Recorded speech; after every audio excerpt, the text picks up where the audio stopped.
11월 18일이고요. 날이 갑자기 추워졌어요. 지난주에 이제 리액트 프로젝트 생성하는 과정까지만 보고 이제 프로젝트 안의 내용은 살펴보질 않았어요. 그래서 생성된 프로젝트를 이제 어떻게 우리가 관리할 수 있는지 이제 첫 번째 헬로월드라고 하는 이 프로젝트를 통해서 살펴볼 거예요. 이제 이걸 통해서 리액트의 기본적인 코드 구조도 이제 살펴볼 겁니다. 비주얼 스튜디오 코드를 열고 나면은 이제 스프링 할 때처럼 뭐 단축 키보드 단축키를 눌러서 가동하거나 그럴 수가 없어요. 그래서 명령어로 가동을 해야 돼요. 이 폴더 안에서. 여기서 이제 폴더를 연 다음에 이 소스 코드 있는 위치에서 명령 프롬프트를 열거나 아니면은 비주얼 스튜디오 코드에서 바로 이 터미널을 열어서 비주얼 스튜디오 코드에서 터미널 바로 열면은 프로젝트 폴더에서 바로 열려요.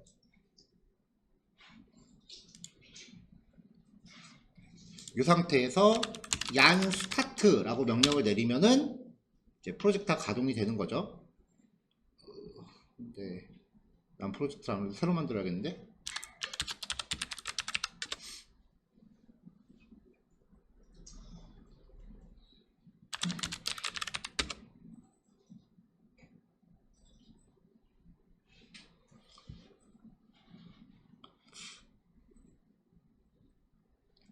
자, 이렇게 이제 가동이 되는 거죠.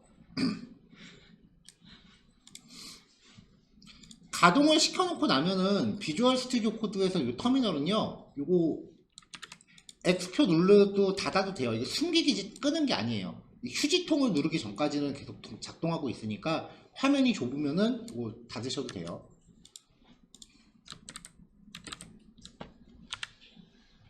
터미널 여는 방법은 컨트롤 J입니다.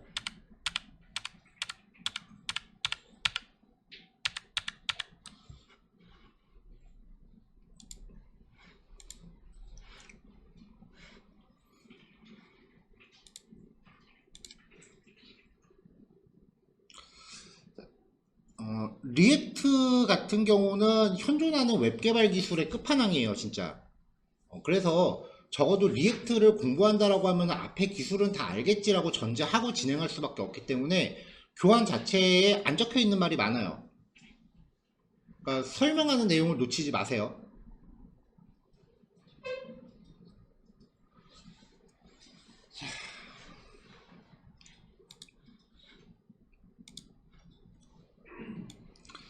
자, 일단은 폴더 구조를 좀 볼게요. 프로젝트 생성한 다음에 배포해드린 실습 자료는 요 안에 같이 이렇게 넣어 놓으시면 돼요. 자, 노드 모듈스는 이제 라이브러리들이 저장되는 폴더인데 대부분 우리가 얀벨이라고 하는 버전으로 이제 바꿔놨기 때문에 대부분 이 폴더 안에 압축 파일 형태로 존재해요. 그러다가 압축 파일로 존재할 수 없는 애들만 부득이하게 일로 옮겨서 압축을 풀어요. 어쨌건 요거 두 개가 이제 라이브러리들이 보관되는 폴더고요. SRC는 뭐 안 봐도 뻔하죠. 그 다음에 여기 보면 이제 클리어.bat는 아니고 리드미도 아니고 이 패키지.json, 패키지.락.json 뭐 이런 패키지라고 시작하는 파일이 있는데 이 파일이 그 메이본으로 치면은 build.gradle 파일에 해당해요. 그래서 여기 보면은 여기 dependencies라고 돼 있어서 사용하고자 하는 라이브러리들 이렇게 쭉 들어가거든요. 라이브러리 이름과 사용하는 버전이에요. 근데 스프링하고 좀 다른 점이 스프링 같은 경우는 우리가 메이블 레파지토리에서 검색을 해서 직접 그 참조값을 build.gradle에 넣어줘야 돼요. 얘는 명령어를 입력해갖고 여기 자동 기입이 되는 형식이에요. 그래서 이 파일을 직접 건드릴 일이 그렇게 많지 않아요.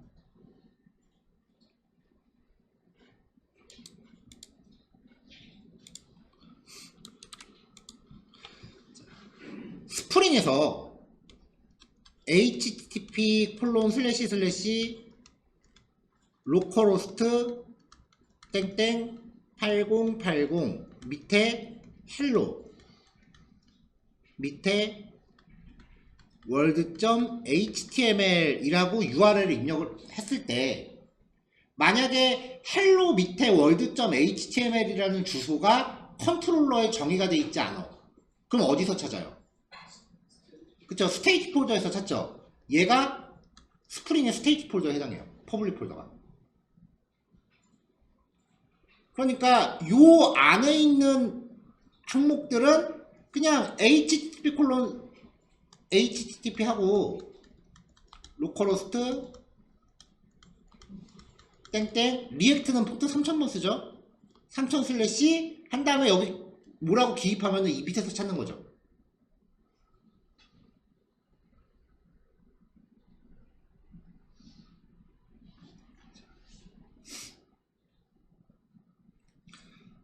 자, 기본적으로 웹사이트 주소 바로 밑에 robot.txt라는 파일, 요거 스프링에서도 한번 얘기한 적 있는 파일이에요.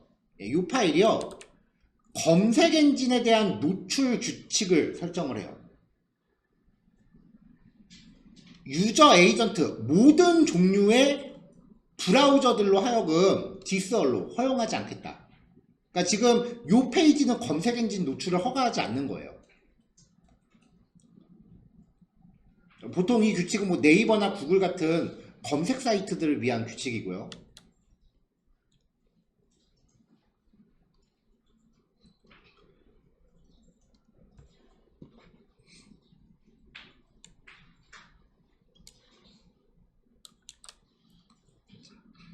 자, 파비콘.ico 링크 rel 아이콘 파비콘.ico라고 하는 거는 웹브라우저 접속했을 때 여기 뜨는 요 아이콘이에요. 근데 굳이 요 태그를 넣지 않아도 웹사이트 주소 바로 밑에 있는 파비콘.ico라는 파일은 자동으로 이렇게 아이콘으로 등록이 돼요. 스프링에서 해봤죠? 그 밖에 로고 192, 로고 512 이렇게 해서 리액트 로고에 대한 이미지가 있고요. HTML 파일에 보면은 애플 터치 아이콘이라고 돼 있어요. 이게 뭐냐면은 아이폰에서 즐겨찾기 했을 때 그 아이폰용 아이콘이고요. 그 다음에 요 링크 rel 아이콘 이거 굳이 안 넣어도 웹브라우저는 인식한다 그랬죠. 그럼 얘는 왜 넣어놨냐? 이거는 안드로이드 폰 대상이에요. 안드로이드 폰은 즐겨찾기 추가하면 이걸로 넣어줘야 돼요.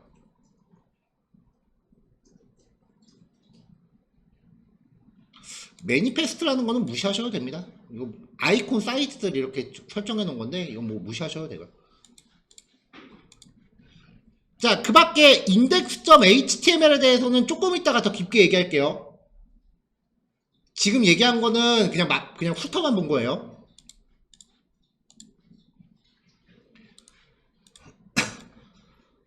자, src 안에 보면은 이제 app.js랑 index.js 요거 두 개가 본체예요. 이 index.js가 뭐냐면은 자바에서 메인 클래스에 해당해요. 그러니까 여기가 어플리케이션 시작점인 거죠. 그리고 app.js를 까볼게요. 자, 뭔가 HTML스러운 게 좀 있기는 하죠. 신기하죠. 자바스크립트 함수 안에 HTML이 있으니까. 자, 여기서 지금 edit src app.js and save to reload 이렇게 돼 있는 거 보니까 요게 지금 여긴 것 같아요. 자, 여기 있는 내용을 그냥 제가 임의로 수정을 할게요. 이렇게 해놓고 저장만 해버리면 새로 고침했을 때 이렇게 바로 반영이 돼요. 이게 원래 라이브 리로드처럼 자동으로 갱신돼야 되는데 요즘 왜 안 되는지 모르겠어.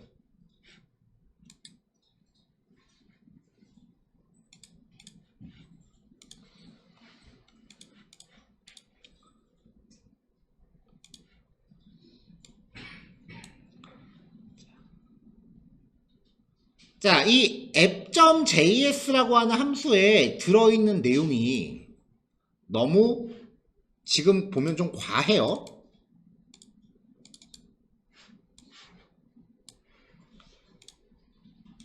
그래서 일단 여기를 div 태그로 바꾸고 이 안에 h1으로 hello react라고 넣을게요.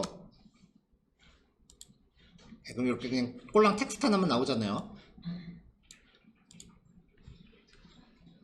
자, 그 다음에 리액트는 CSS를 사용한다고 하더라도 임포트를 해야 됩니다.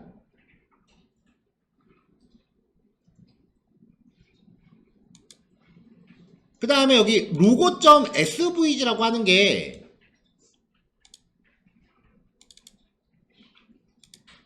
요거 리액트 로고 이미지거든요. 이미지 파일을 사용할 때도 임포트를 해야 됩니다. 근데 지금 요렇게 꼴랑 요렇게만 바꿔놨으니까 CSS하고 로고 이미지는 필요 없죠? 그래서 임포트 부분을 지울게요.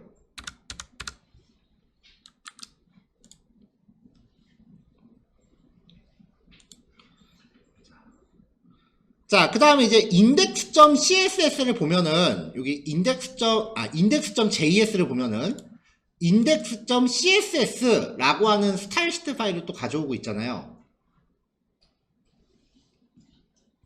여기 보면은 index.css 파일이 있어요.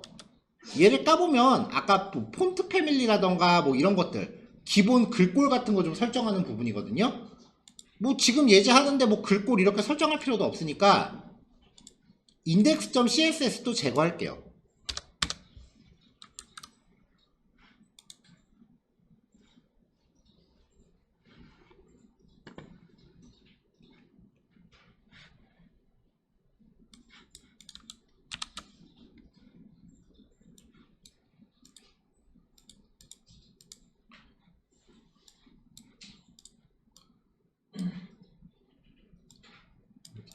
자, 이렇게 해서 놓고 보면 이제 딱 헬로월드에 적합한 가장 심플한 형태가 됐어요.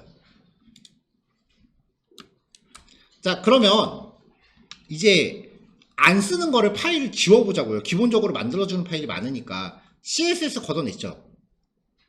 그 다음에 얘는 딱 봐도 이름이 테스트용이잖아요. 리액트도 단위 테스트가 있기는 해요. 그래서 그 단위 테스트용 파일인데 뭐 지금은 테스트 안 할 거니까 얘도 지울 거고요. index.js 지우고요. 로고 이미지도 지울게요. 테스트 설정 파일도 지우고. 그 다음에 리포트 웹 비탈스라고 하는 파일은요. 리액트 화면이 작동할 때 얘가 실행하는데 뭐 몇 초 걸렸다. 이런 성능 측정을 해주는 파일이에요. 필요 없으니까 지울게요. 그러니까 프로젝트를 만들고 나면은 app.js랑 index.js를 빼고는 다 지우세요. 자, 이건 지금 지우세요.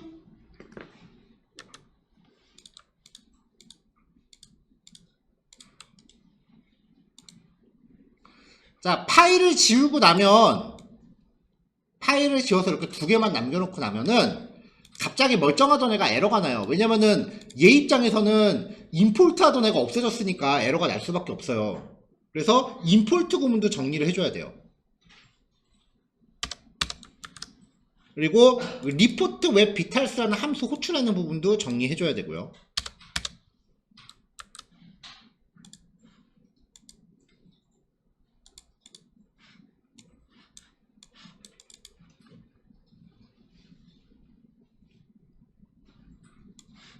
자, 거기에 대한 내용이 이 표예요. src 폴더에서 app.css, app.test.js, index.css, logo.svg, setup.test, report 웹 비탈스 파일 삭제. 그리고 app.js에서는 삭제한 파일에 대한 참조, 임포트 구문 제거, index.js에서도 그리고 참조 구문 제거, 그리고 리포트 웹 비탈수 부분 삭제. 마지막 하나가 react.strict 태그 삭제예요. 요거 이게 뭐냐면은 왜 자바에 보면은 변수 선언하고 안 쓰면 노란색으로 경고 뜨거든요. 그러니까 쓸데없는 변수 뭐하러 만듭니까? 뭐 그런 기능인데 이게 그 기능이에요. 그래서 선언만 해놓고 사용하지 않는 변수가 있으면 그거를 크롬 브라우저 콘솔에다가 경고로 메시지를 보여주는 기능인데, 그러니까 개발용 기능이에요. 단점이 이걸 쓰면 콘솔.log로 로그로 출력하는 게 2번씩 나와 계속. 그래서 되게 귀찮아요. 이거 빼버리세요.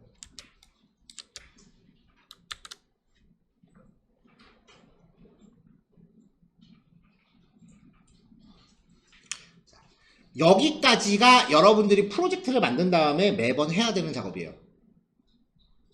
아직 리액트 시작도 안 했어.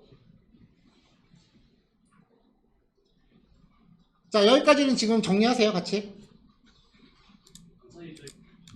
요 프로젝트 끝나고 얘기하려고 그랬는데 벌써 그거 했네. 자,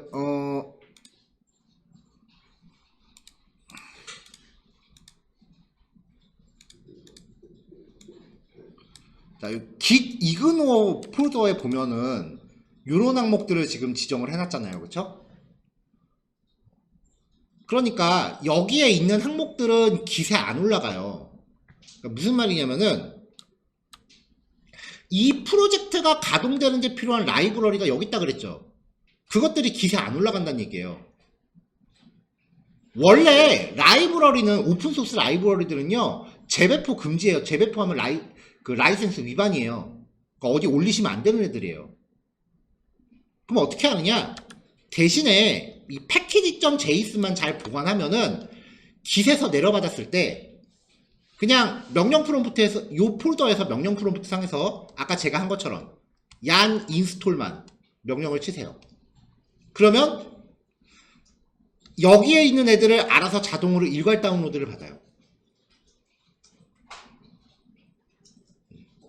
아주 좋은 포인트였어 이거.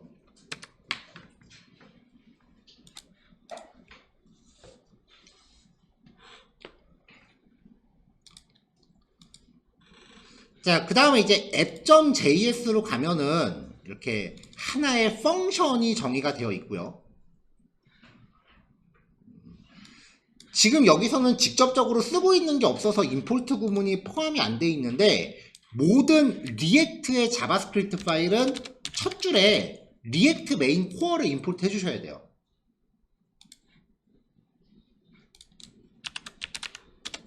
지금은 이 안에 있는 기능을 쓰는 게 없으니까 임포트 안 해도 굳이 문제가 안 생기는데 예제 조금 지나가면 여기 있는 거 계속 써야 되니까 이렇게 해놓으세요.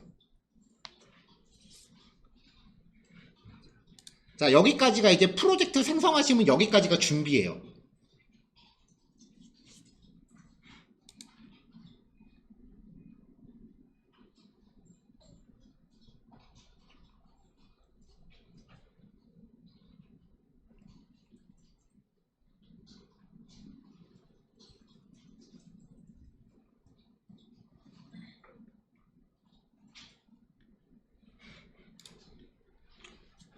자,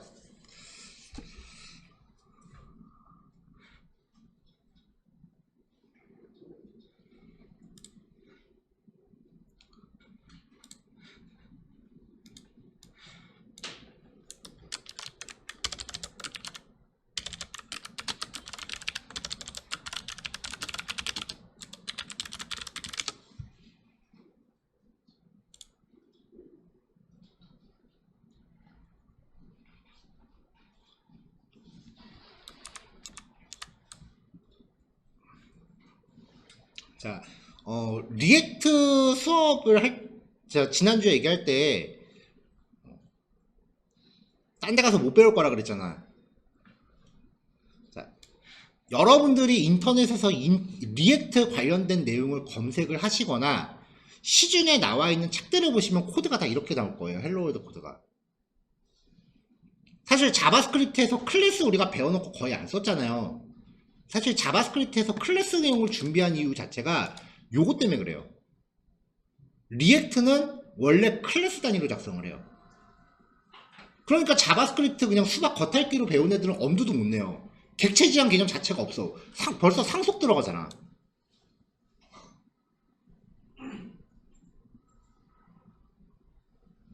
그러니까 그냥 웹 디자인만 끄적끄적거리는 애들은 접근을 못하는 게 원래 리액트였어요.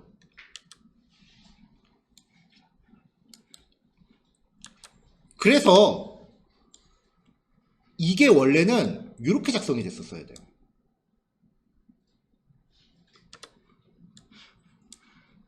그러니까 이 코드의 원래 형태를 보면은 컴포넌트라는 임포트하고 클래스 앱 익스텐즈 컴포넌트 메서드는 렌더라는 메서드를 재정의한 거예요. 원래 이렇게 작성했었어야 돼요. 뭐 작동하는데 차이 없습니다. 결과 나오잖아요. 원래 이건데 그 코로나 끝나기 직후인가 바로 직전인가 쯤에 자바스크립트 쪽에서 뭐 자바스크립트뿐만 아니라 자바도 마찬가지긴 해요. 파이썬도 마찬가지고 함수형 프로그래밍이라는 게 갑자기 유행을 타기 시작을 해요. 내가 봐선 클래스 공부하기 싫은 클래스 공부할 능력 안 되는 애들이 만든 이상한 유행 같아. 그래서 복잡한 클래스 말고 우리 함수형으로 하자라는 게 유행을 탑니다. 그래서 나온 게 이제 람다식이라는 표현 방법이고요. 거기에서 파생된 게 자바스크립트 화살표 함수들이에요. 그래서 이 리액트는 페이스북에서 만든 겁니다. 지금은 메타죠, 회사가. 페이스북에서 리액트 16 버전 한 3년 정도 됐어요. 그때부터 리액트도 이제 함수형 컴포넌트를 지원하겠다. 하지만 기존의 클래스 방식은 계속 유지한다. 그러면서 이제 앞으로 나오는 최신 기능들은 함수형 컴포넌트에 포커스를 맞추겠다. 뭐 그런 식으로 이제 발표를 해요.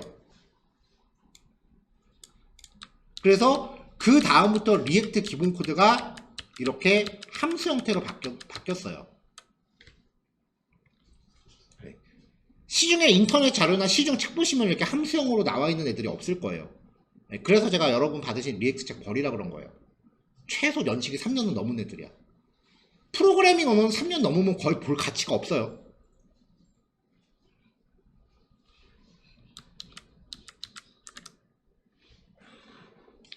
자, 이것도 이제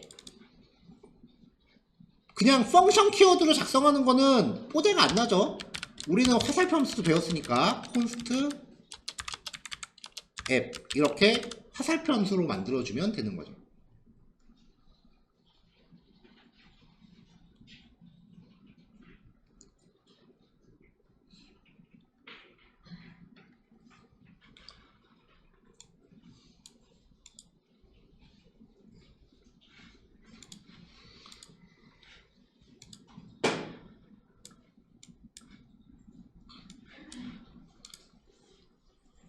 자, 이제부터는 그냥 보세요. 자, 웹페이지를 작성을 하면 화면을 부분 나눠서 생각하게 되죠, 이제. 영역별로 이렇게 나누잖아요. 그쵸? 이렇게 해서 요 덩어리별로 이제 생각을 하시게 됐을 거예요, 아마. 그 레이아웃 그 개념이 생겼으니까. 리액트의 핵심은요, 요 부분을 내가 나만의 HTML 태그로 만드는 거예요.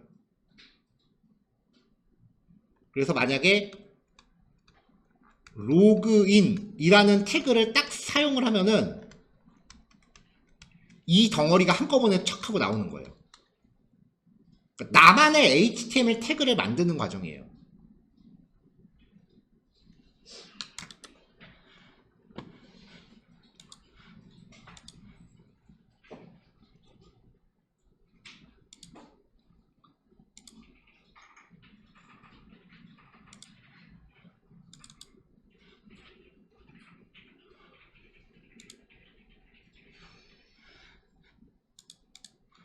자, 그래서 자, 이제부터는 그냥 보세요.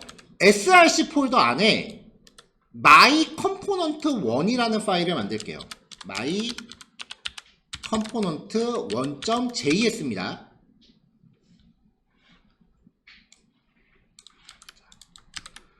자, 무조건 모든 자바스크립트 파일 첫 줄에는 이게 무조건 들어가야 된다 그랬죠?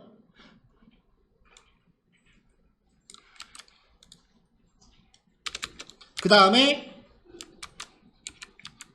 함수를 하나 정의하고 얘를 익스포트 마지막에 시켜줘야 돼요.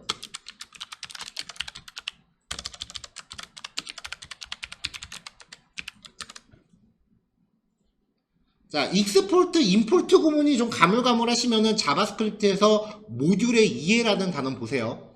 거기서 ES5 버전하고 ES6 버전 나눠서 정리해드렸고요. 리액트는 ES6 버전 기준을 따라요. 자, 여기서 내가 사용하고 싶은 HTML 태그 덩어리, HTML 태그 덩어리를 리턴하는 거예요. 리턴 괄호로 묶어서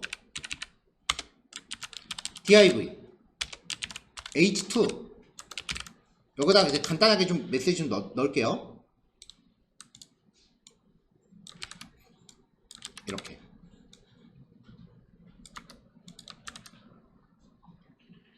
자, 그럼 이제 하나의 자바스크립트 파일에서 함수를 익스포트 디폴트해서 내보내면 이거를 다른 파일에서 얘를 임포트해서 쓸 수 있는 거예요. 여기 등록된 애만 임포트가 가능한 거야. 그럼 이제 app.js에서 임포트, 보통은 받을 때 my component 이렇게 받거든요.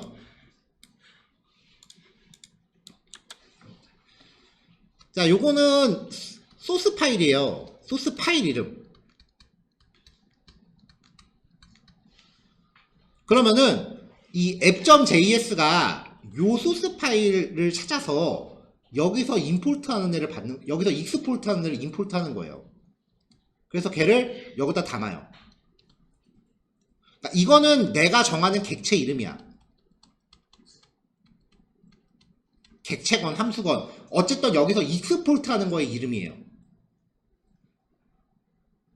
그러니까 보통은 이제 파일 이름하고 똑같이 맞춰요. 헷갈리지 말자고. 근데 이거는 내가 정해주는 이름이니까 굳이 이름 안 똑같아도 돼. 그냥 헬로라고 해도 돼요.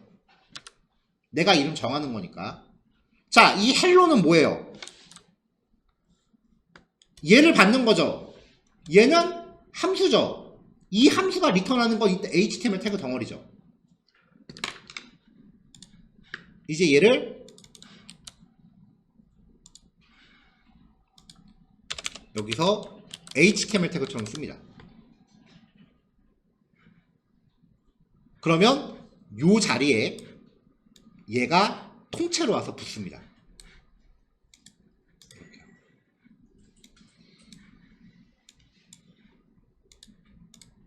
당연히 재사용 가능합니다. 그러니까 HTML 태그 덩어리를 나만의 태그로 만들어 놓고 여기저기 쓰는 거예요. 이게 사실 퍼블리셔들한테는 꿈의 기술이야. 이미 여러분들 화면 작업하면서 해독부터 귀찮았을 거예요. 그거를 한 방에 커버해 주거든.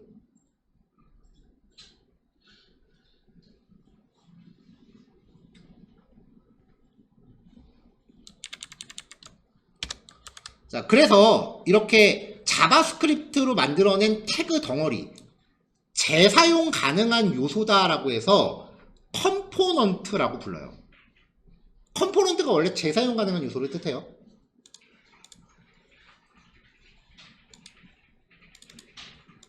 자, 그래서 이렇게 my component 1, 지금 우리가 하고 있는 이렇게 함수로 구성되는 컴포넌트를요, 함수형 컴포넌트라고 부릅니다. 함수 이름은 혼선을 방지하기 위해서 소스 파일 이름과 동일하게 구성하는 게 일반적이고요. 그 다음에 리액트에서의 소스 파일 이름은 대문자로 시작하는 게 관례예요.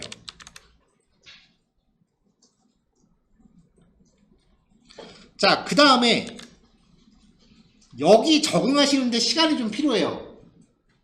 이거 HTML 아니에요. HTML 아니야 이거. 페이스북에서 만든 JSX라고 하는 짝퉁 HTML이에요. 이게 자바스크립트 플러스라는 뜻이거든요. 플러스가 파일 이름에 못 들어가게 옆으로 돌리는 거예요. 그래서 여기는요 HTML이 아니라 자바스크립트예요.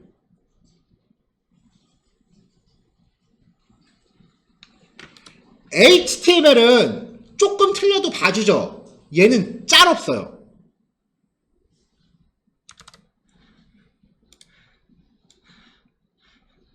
자, 보세요. 이거 HTML 할 때 제가 상당히 강조했던 부분인데,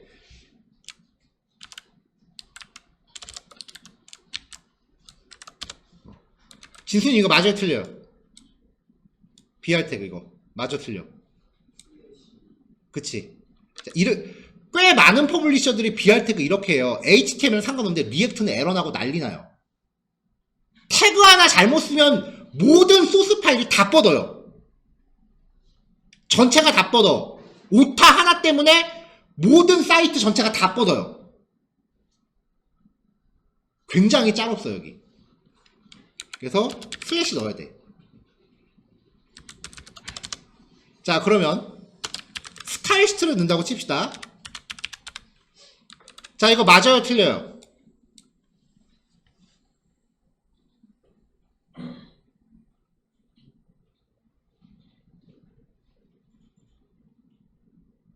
맞으면 안 물어봤겠지? 틀려요. 클래스는 자바스크립트 예약어입니다. 그래서 CSS 넣을 때 이렇게 안 넣고 이렇게 넣습니다. 일부 HTML 속성들이 이렇게 이름이 바뀌어 있어요.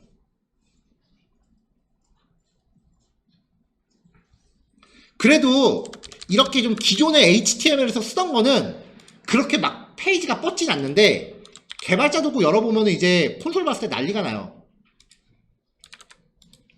자, 클래스라는 속성 쓸 수 없어. 혹시 네가 말하는 게 클래스 네임인 거야? 에러 메시지가 지금 친절해 보이죠? 나중에 가면은 내가 겪어본 애 중에 에러 메시지 제일 불친절한 게 리액트야.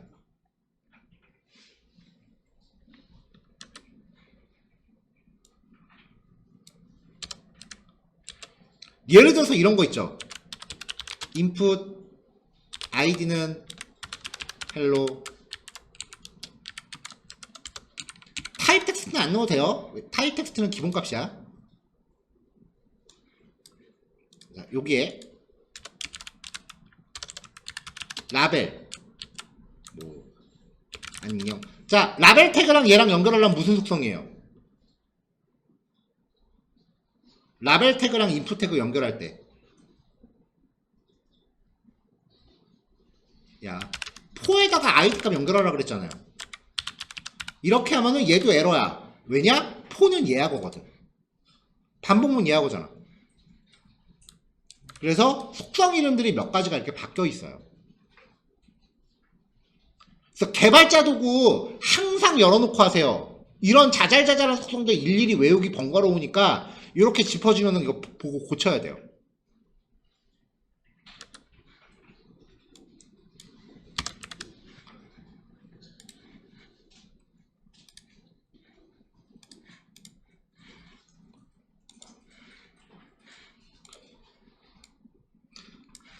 자, 함수형 컴포넌트는요, 항상 리턴이 HTML 구조를 의미하는 JSX라고 하는 문법이어야 하고요. 그러니까 이게 HTML이 아니라 타입리프 같은 거다라고 생각하면 속 편해요, 차라리.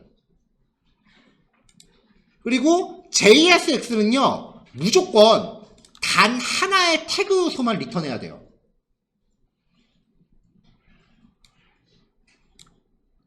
그러니까 여기서 h2 한 다음에 리액트 테스트 이렇게 하면은 에러 아니거든요. 근데 여기서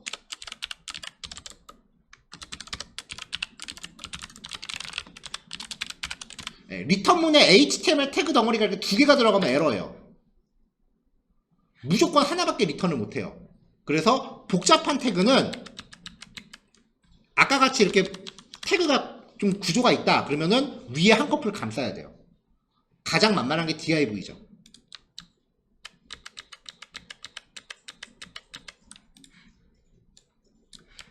그래서 복잡한 태그 구조는 부모 요소 하나에 모두 포함되어야 된다는 뜻이에요.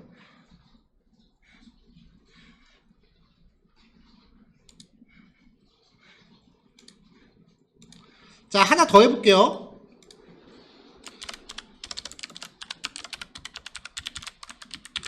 my component 2.js라고 만들고 아까 아까처럼 이제 리액트 필수 패키지 참조하고요. 자, 이제는 좀 눈에 익을 테니까 바로 갖다 놓을게요.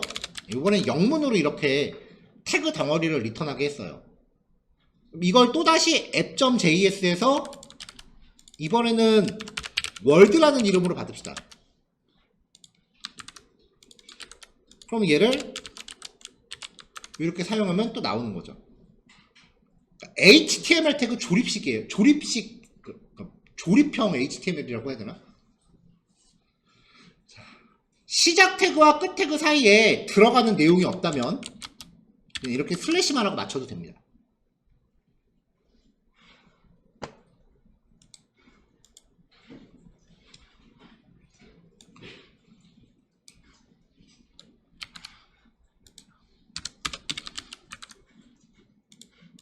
자, 리액트 패키지 참조하는 거. 모든 자바스크립트 파일 최상단에서 필수적으로 명시해야 된다 그랬고요. 그 다음에 아까 말했다시피 지금 얘는 app.js라고 하는 앱이라는 이름의 함수형 컴포넌트예요. 컴포넌트는 재사용 가능한 HTML 조각 단위라고 했었죠. 그러니까 리액트 컴포넌트는 두 종류가 있는 거야. 함수형이랑 클래스형. 그러니까 둘 다 그냥 쓸 수 있어요.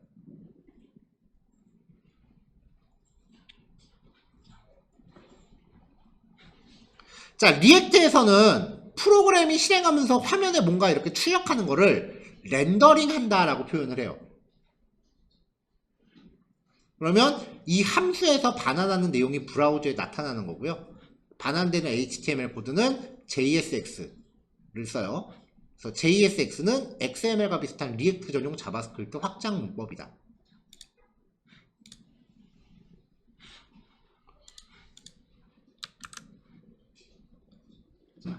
자, 여러분들 첫 번째 HTML 그 과제물 했을 때 그 HTML 돔 구조 그리는 거에 신경을 되게 많이 썼었어요. 대부분 감점 제일 많이 줬던 게 거기였거든요. 그게 리액트 대비예요. 자, 여기 이제 컴포넌트를 하나 더 넣어볼게요.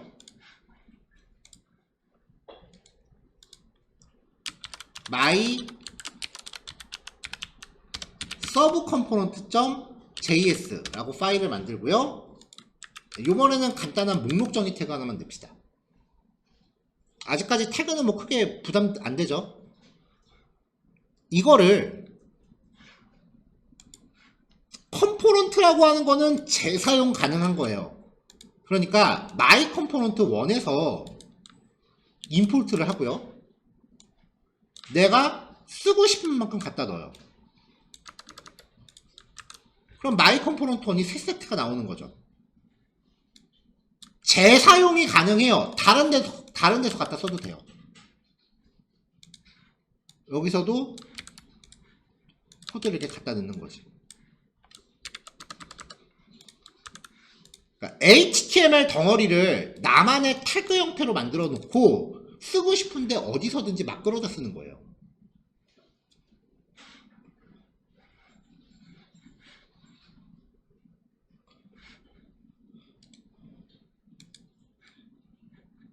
자, 그러면 지금 우리가 한 거에 대한 구조를 보면은 my sub 컴포넌트가 있고요. 얘를 my component 1과 my component 2에서 갖다 쓰는 거죠. 그리고 이거를 각각 app.js에서 다시 하나로 조립하는 거예요. 자, 이 app.js를 index.js가 메인이라 그랬죠? 얘가 갖다 쓰거든요. 자, 이제 index.js를 봅시다.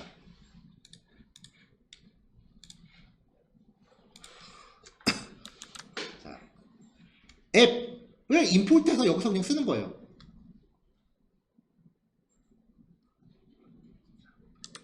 자, 리액트 돔 크리에이트 루트. 뭐 리액트 돔이라는 거 여기는 내장 클래스 같고, 크리에이트 루트, 뭔가 최상위 요소를 만들어. 그 최상위 요소가 누구냐? document.get element by id, 루트라는 아이디를 갖는 애래. 이게 아직 어디 있는지는 모르겠지만, 이거 보면 일단은 태그 이름이 뭔지 모르겠지만 일단 아이디가 루트라는 거잖아요. 요렇게 생긴 태그를 루트라는 객체로 가져와서 거기다가 렌더, 그리래. 이 앱 태그의 내용을. 그러면 이 앱 태그는 요거고. 그쵸? 그러면 여기서 헬로하고 월드는 각각 요만큼과 요만큼이죠. 그럼 요 안에서 또 서브 컴포넌트를 타고 들어가는 거죠. 이렇게 그냥 계속 꼬리에 꼬리를 물고 들어가는 거예요.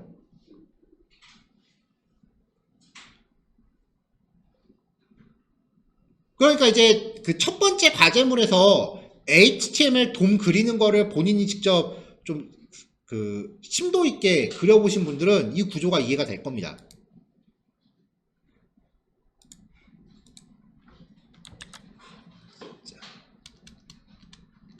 index.js에서 얘가 app.js를 이제 이렇게 갖다 쓰는 거고요.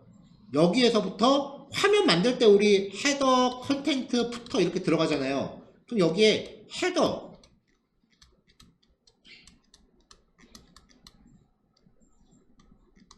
컨텐트, 부터 이런 식으로 이제 요 코드를 각각 별도의 조각으로 만들어서 끼겨 넣고 헤더 안에 뭐 로고 있고 메뉴바 있다라고 하면은 여기에서도 로고, 메뉴 이런 식으로 이제 계속 조각조각 내가면서 트리 세트씩 계속 쌓아가는 거예요.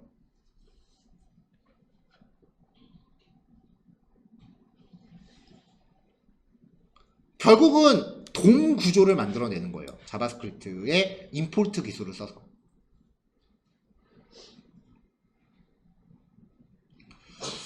자, 아까 말했다시피 이제 리액트 컴포넌트 종류는 이제 클래스 컴포넌트, 리액트 오리지널이고 클래스 형태다. 함수형 컴포넌트보다 구물이 복잡하고 길어요. 근데 사실 좀 더 명확하기는 해요. 명확해. 그리고 클래스 안에 통칭 이제 라이프 사이클이라고 하는 미리 약속된 함수들이 있어요. 이게 어떤 느낌이냐면은 인터페이스 상속받으면은 메서드 자동으로 재정해야 하는 것들 있죠. 그런 식으로 재정이 되는 라이프 사이클이라고 불리우는 몇 개의 메서드가 있어. 몇 개의 메서드를 묶어서 이제 라이프 사이클이라고 묶어서 부르거든요. 걔네가 화면의 갱신 시점, 특정 시점이 되면 자동으로 호출돼요. 그래서 이제 그걸 통해서 화면을 어떻게 처리할지 정의할 수 있는데 함수형 컴포넌트가 라이프 사이클을 대체할 수 있는 리액트 훅이라는 기능을 도입하면서 공식적으로 함수형이 권장하는 방법이 됐어요. 자, 아까 말했다시피 실습이 완료되고 나면 이제 실습 결과물을 다른 컴퓨터나 외부 저장 장치로 옮길 때 통째로 옮기면 용량 되게 커요. 그래서 .yan 폴더에 unplugged 폴더랑 install stage.gz 그리고 노드 모듈스 폴더는 빼고 가져가셔야 돼요. USB로 복사하거나 할 때. GitHub에 푸시할 때는 git ignore 파일에 의해서 이미 얘네들은 안 올라갑니다. 그럼 다른 컴퓨터에서 확인할 때는 혹은 git에서 클론 받은 직후는 yan 인스톨 하고 하시면 된다. 까지고요. 자, 요 첫 번째 이제 마지막 내용. 자, 요 index.js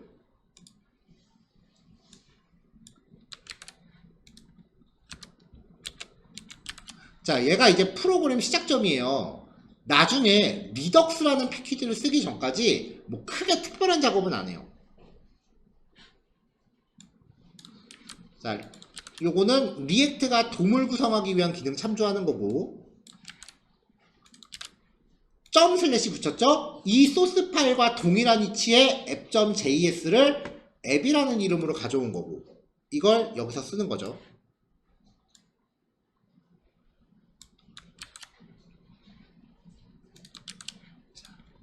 자, 가져온 컴포넌트를 이제 페이지에 렌더링 하는데 아까 리액트 스트리트 모드 이거는 선언만 하고 사용하지 않는 변수에 대한 경고 메시지를 브라우저에 표시해 주는 건데 콘솔.로그 출력문이 이중으로 표시되기 때문에 삭제하는 걸 권장하고요.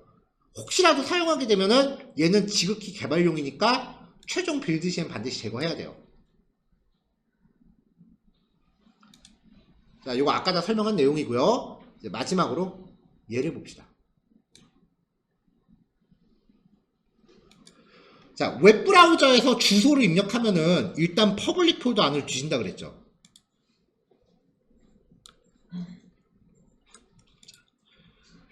인터넷 주소에 웹사이트 주소까지만 입력하고 명시적으로 파일이나 폴더 이름을 지정하지 않으면 index.html이 열린다 그랬잖아요. 그게 얘예요.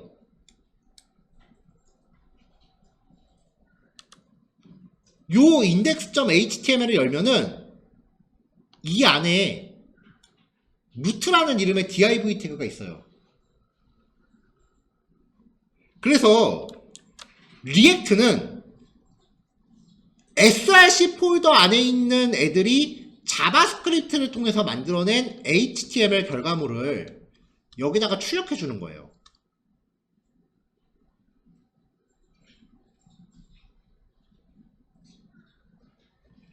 그러니까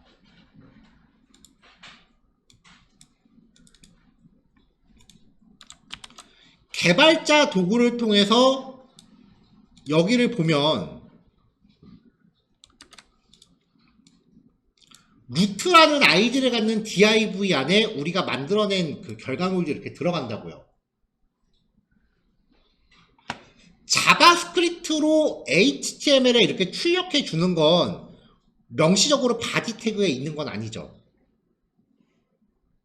그러니까 이 크롬 브라우저의 개발자 도구에서 보여지는 거는 실제 코드가 아니라 웹 브라우저가 이해하고 있는 내용이라고 했었습니다. 기억나세요?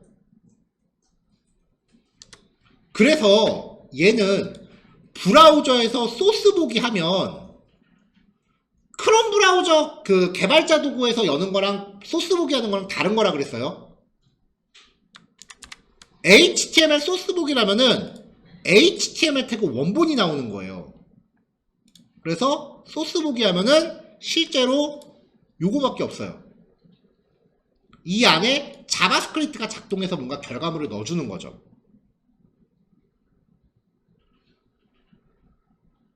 그래서 리액트의 최대 약점, 검색 엔진에 노출이 안 돼요. 그래서 리액트는 실무에서 안 써요.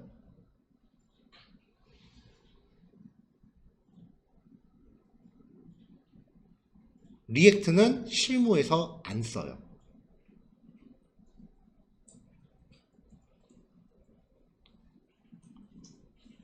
대신에 리액트가 가공된 Next.js라고 하는 프레임워크를 써요. 이거는 이제 리액트 독립으로 프론트엔드를 따로 구현할 때 얘기고요. 만약에 이 React.js를 스프링에다 끼겨 넣는다라고 하면은 얘가 그냥 하나의 뷰가 되는 거야. 그럼 이제 타입리프랑 적절히 섞어 쓰면 이제 그 어느 정도 약점을 극복할 수 있어요.